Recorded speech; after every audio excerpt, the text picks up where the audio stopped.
This podcast is supported by listeners like you. We're grateful for your tax-deductible donation at newthoughtphilly.org or the link in the episode description.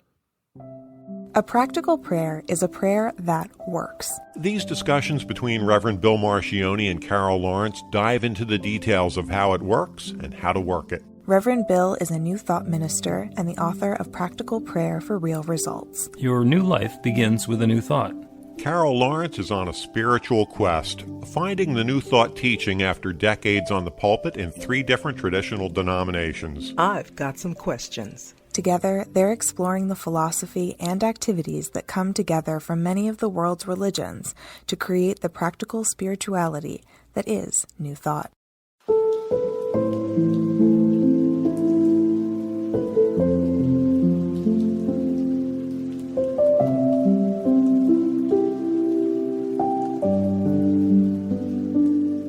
Welcome to the Practical Prayer Podcast. I'm Carol, here with Reverend Dr. Bill Marcioni, and we're going to have a great conversation today.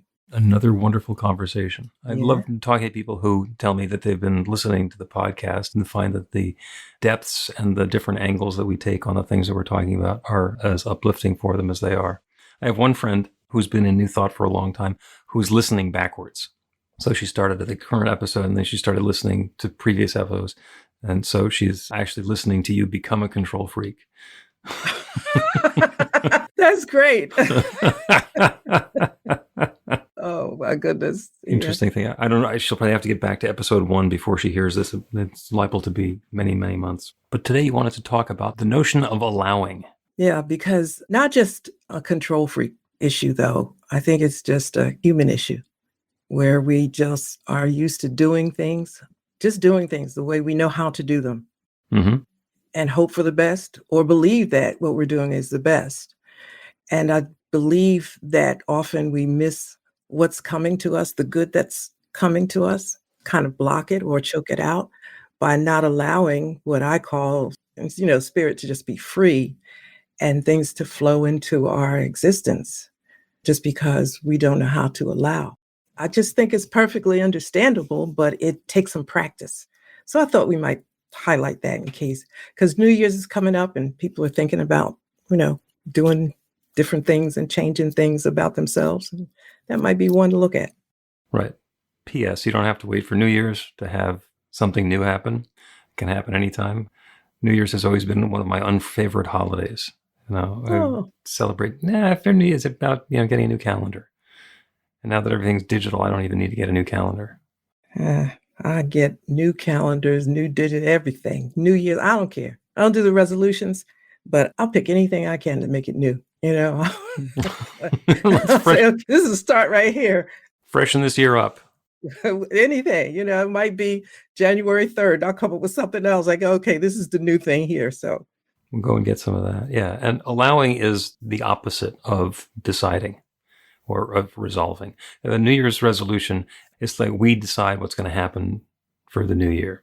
And, so somebody will decide, I'm going to get myself in better shape and lose 15 pounds.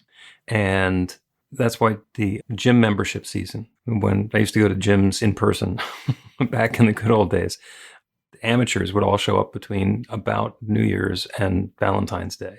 So it'd be really crowded in the gym for about 6 weeks, and then it'd go back to normal as all those people gave up on their gym membership and their 20 pounds or whatever it was going to be.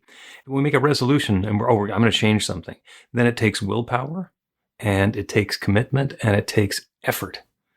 And if instead there's a new intention that, okay, I'm going to be healthy and lean and strong and comfortable, and I'm going to take care of my body. I'm going to nourish myself in the ways that are in alignment with my goals.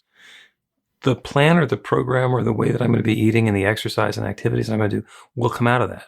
The allowing of, I don't know how it's going to happen. I'm not going to go on the Atkins 40 diet and achieve this goal in this amount of time. It's like, I'm going to take care and then allow and see what happens. And when the change happens, as long as we get ourselves out of the way, then tends to stick around longer too. We don't do that, yoga dieting, take the weight off, put the weight on, take the weight on. So allowing, as far as I'm concerned, is about leaving space for something to happen without us having to decide and choose how it's going to happen. Yeah, I think we're in there a little bit. The allowing is, let's take the weight loss thing. Okay. I think all the diets work. Every last one of them, whatever you can, because I've been on 50, 60 of them throughout my life. All of them work. All of the valid ones work. Yeah, I don't know about the other ones, but anything I ever did worked. But it's not the diet, it's not what you do.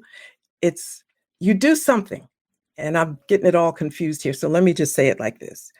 I don't decide how much weight I want to lose because I know how to lose weight. I decide that I want to be healthy. I want to eat better. I want to stop eating this. I want to pay attention to this, this, and this.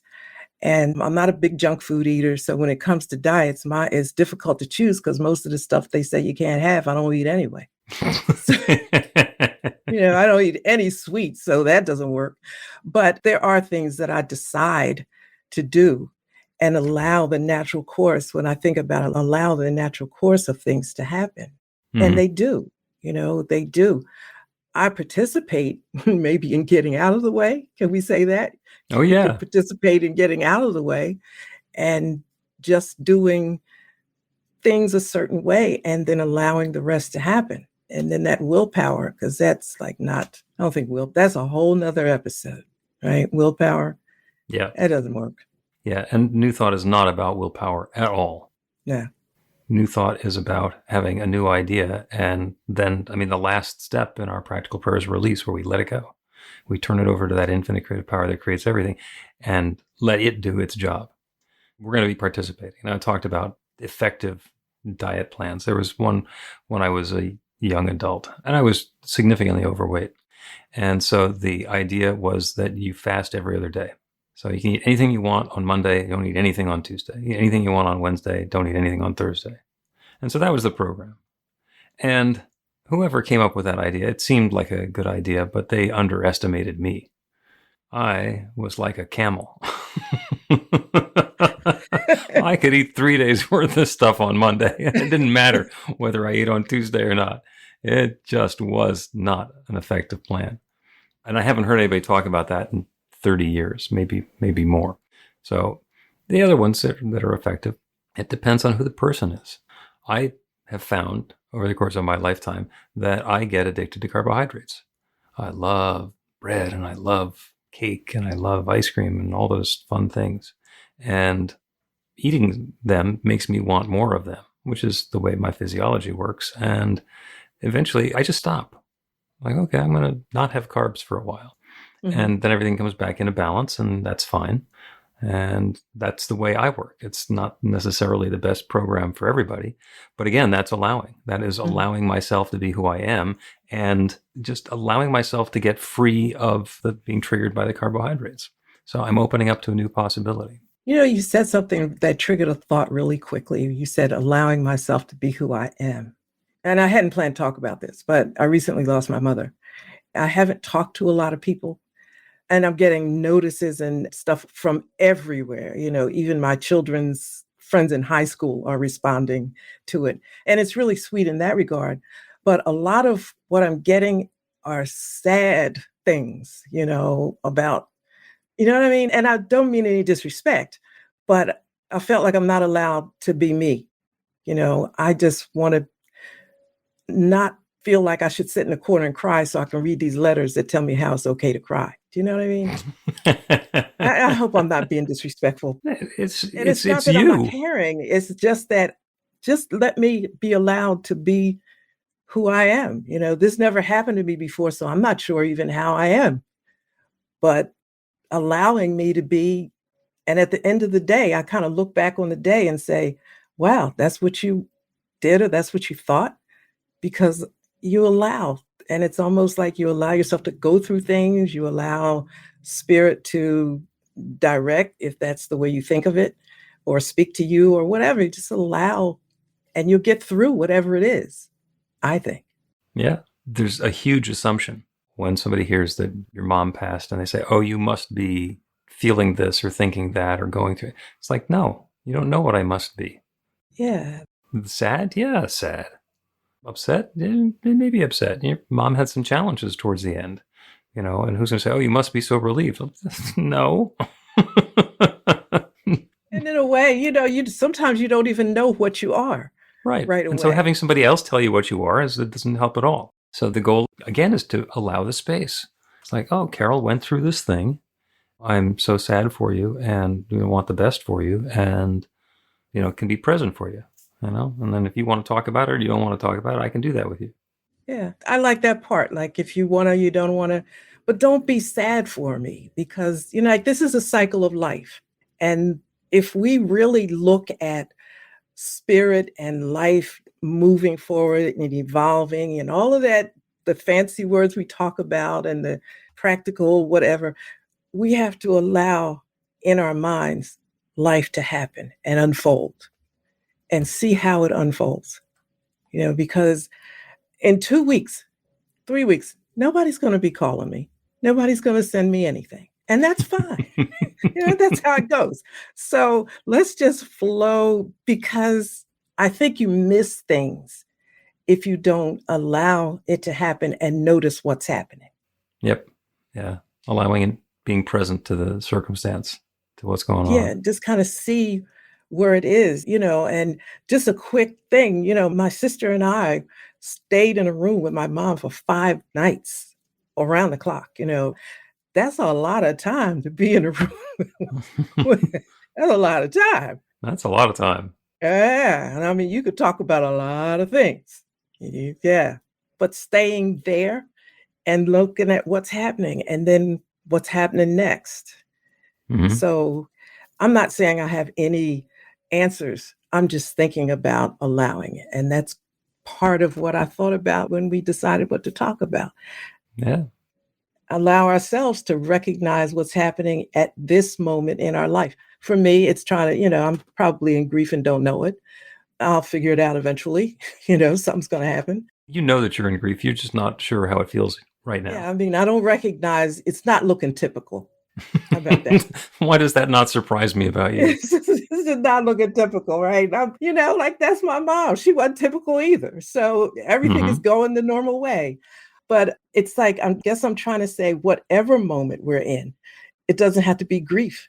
It could be in a learning moment or something where we're trying to, I remember when I'm studying with you and I'm trying to figure out sometimes what you were saying and I'd have the New Thought Dictionary next to me, trying to like keep up with you.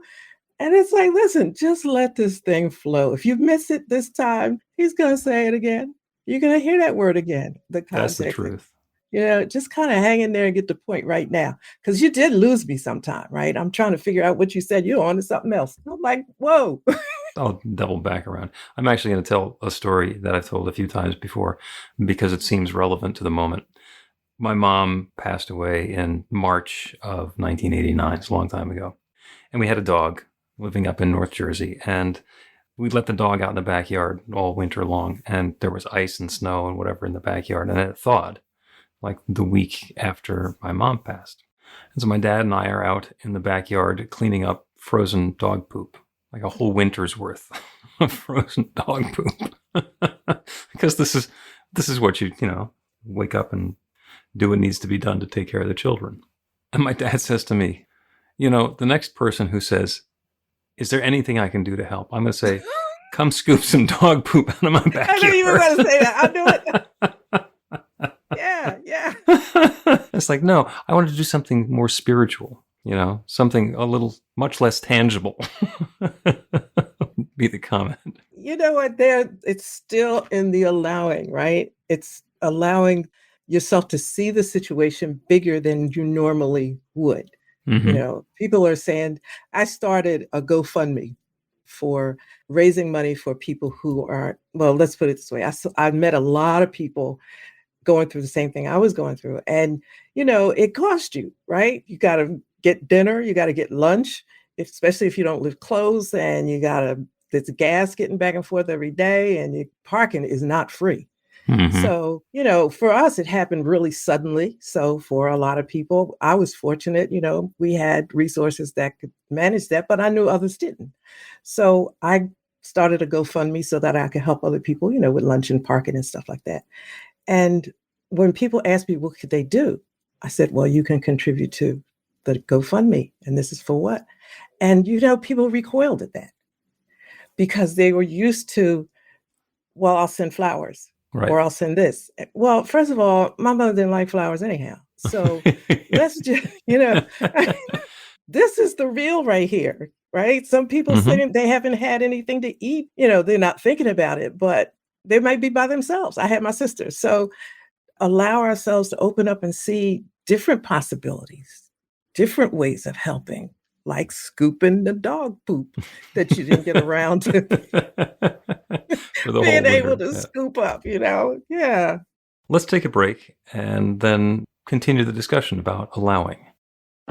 Learn to put practical prayer to work in your life.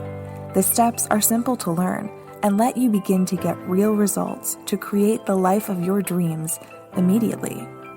Reverend Bill Marcione's widely acclaimed book, Practical Prayer for Real Results, gives you a clear summary of the New Thought principles behind practical prayer and the series of easy-to-understand steps found in the most effective prayers from religions and spiritual practices all over the world and throughout history. Practical prayer is not a replacement for your religion or practice. It's a technique to make the work you do in consciousness even more effective. The book includes 40 prayers on various topics that you can adapt as needed and use as your own. Practical Prayer for Real Results is available in paperback, Kindle, and audiobook on Amazon or at b-the-light.com. That's b-the-light.com.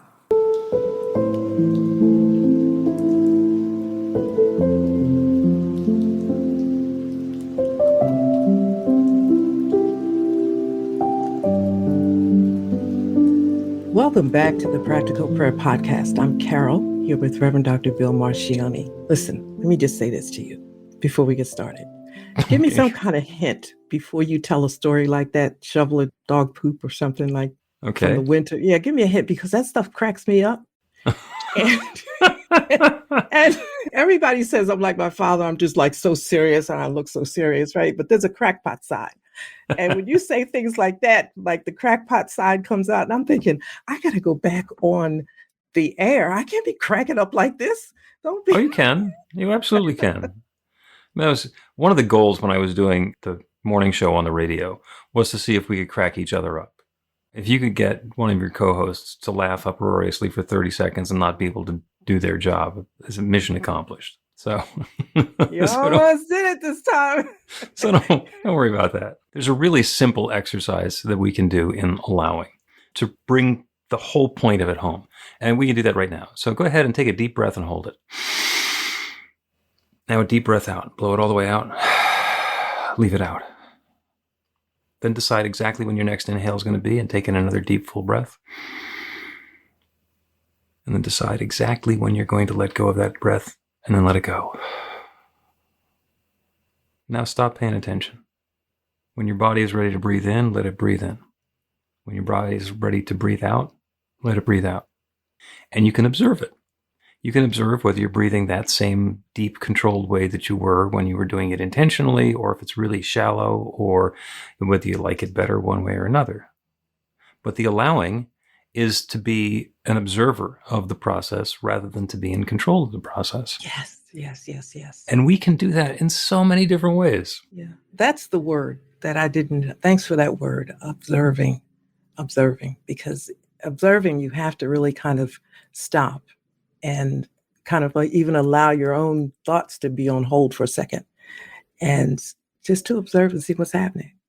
And there's always something going on, right? And often what you're seeing is different than what you would have interpreted if you didn't allow yourself that opportunity to observe. I like that.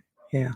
It's always going on. I tend to be a very defensive driver, which means that I am prepared for the knuckleheads to do completely unpredictable stuff. Mm-hmm. And because I have no idea what they're going to try, because they're so inventive. Putting myself in that position where I'm ready for anything untoward to happen.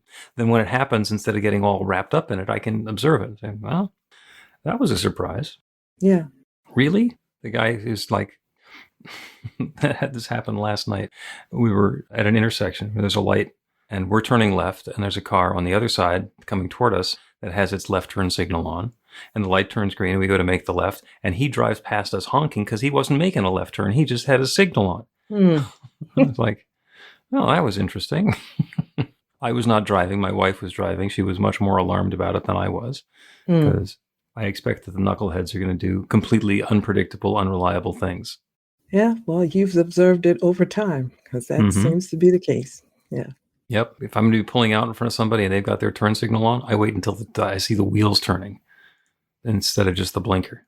Good. Yeah. There are ways that we learn to engage in the world, to have that allowing, and without having to give up our dominion over what's ours. I get to choose when I'm going to turn, but I'm going to allow room for the knuckleheads. Or, I'm sorry, that was the diminutive. The divine, perfect expressions of God's love, acting and driving like knuckleheads. Yeah. I think most of us will forget the front end part of that, that you think smooths it over. Knuckleheads, Yeah. It's almost tongue-in-cheek. It's almost tongue-in-cheek to say, the divine and perfect expression of God acting like an idiot. But it's a reminder that there's only God. And there's no second-rate work, even though I sometimes have some criticism about how much room for improvement there might be. It's what it is. And I can invite the improvement. I can get myself away from the people who are declining to improve and to change their behavior. But it's all a dance. So the allowing is to let me be where I am and who I am, and let them be who they are and where they are. And if we can't be together, then that's okay too.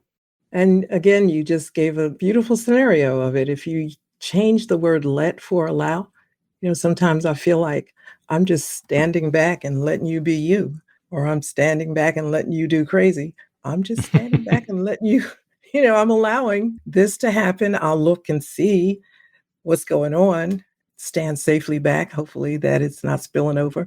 But again, it's that, like you said, it's observing and allowing. And that is so powerful to me because you learn. Every once in a while, somebody will try and recruit me into doing their dysfunctional stuff with them or for them. And there have been numerous times in my life that I have been convinced to go along with that. And now that I realize that I have a choice, like, okay, here's somebody who is a little nuts, and they're asking me to be a little nuts as well. And that's not who I want to be in this situation. That's not the way that I want to be engaging in the world right now, is just to leave the space there. Okay, you can be a little crazy, and you can keep asking me to be a little crazy, but I'm not going to be a little crazy. So we're going to set up a different dynamic here. And that line I don't know where it came from. So how's that working out for you? I think it was Dr. Phil. Was that? Okay. I think that's his, yeah.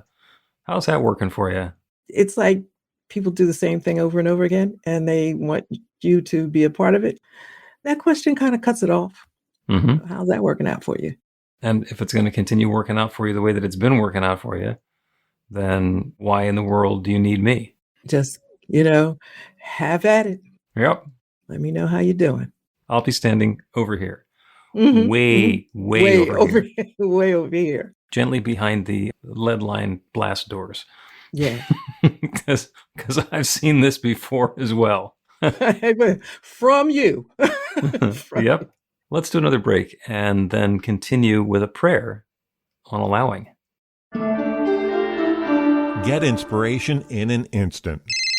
God calls are the gentle and uplifting moment of truth to help you remember that the bright light of God's love is shining right now as you. It's your God Call with Reverend Bill. Start your 2-week free trial today, and you'll get a phone call 4 times a week from Reverend Bill with an uplifting half-minute message filled with insight, wisdom, story, and fun. Let your light shine. You can answer the call to listen to it live or let it go to voicemail so you can hear it later. After the free trial, your subscription is just $5.95 a month. The details are at godcall.org. God calls are disruptive, intentionally. Whenever you write something, put on a gold star. They take you away from your routine to remind you about the truth of who you really are. They come at random times between 8:15 a.m. and 6 p.m., so you won't be expecting them. And somehow, the message is exactly what you need to hear at the time. Magic is loose in the world. It's a moment of motivation in the middle of your day. Find out more and start your 2-week free trial now.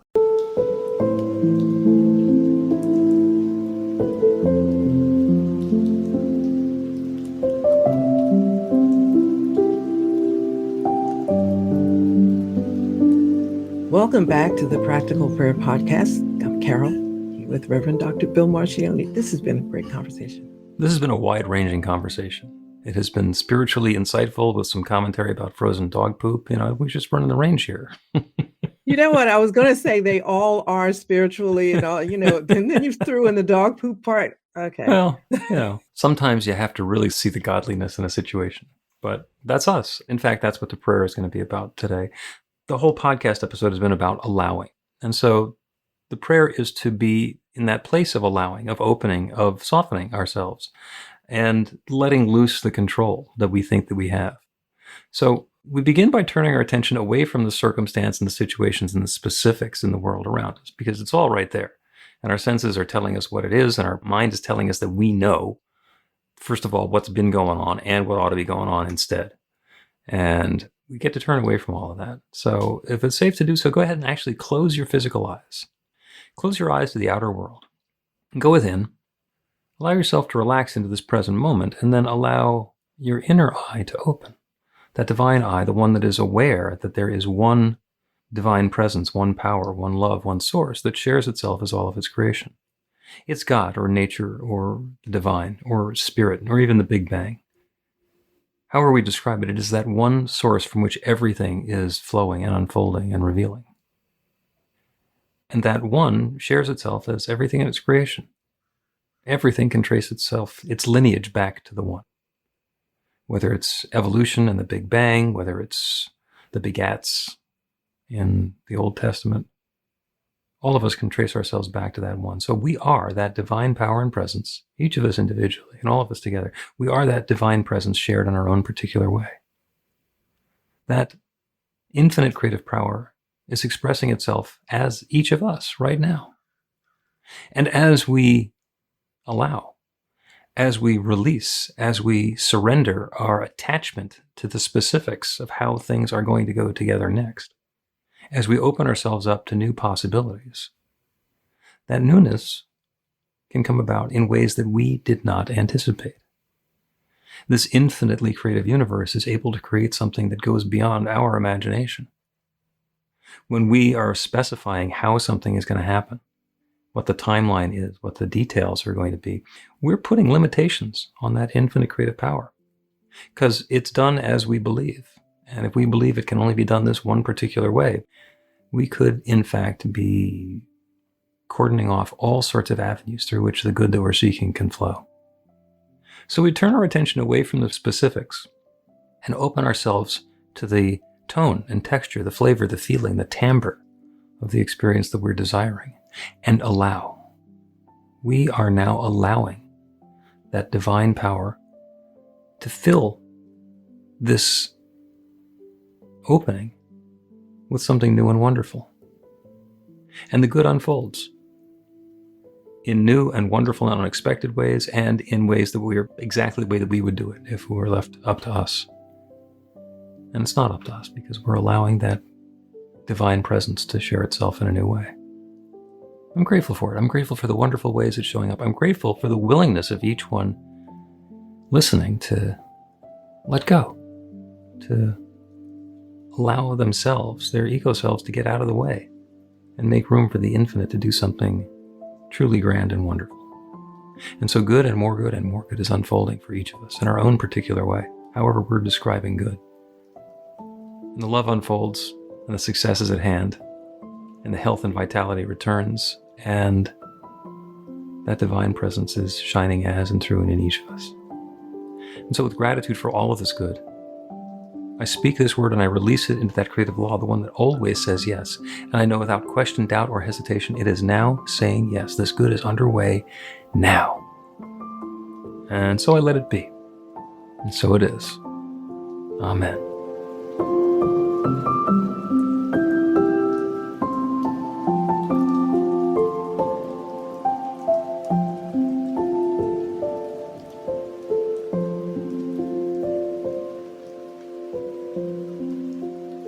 Practical Prayer Podcast with Reverend Bill Marcioni and Carol Lawrence is a production of BeTheLight.com, be-the-light.com, where you can find more information about practical prayer for real results. Our theme is by Music of Wisdom. You can learn about the spiritual community of New Thought Philadelphia with daily guided meditations, Weekly celebrations of spirit, and Reverend Bill's classes in practical spirituality at newthoughtphilly.org.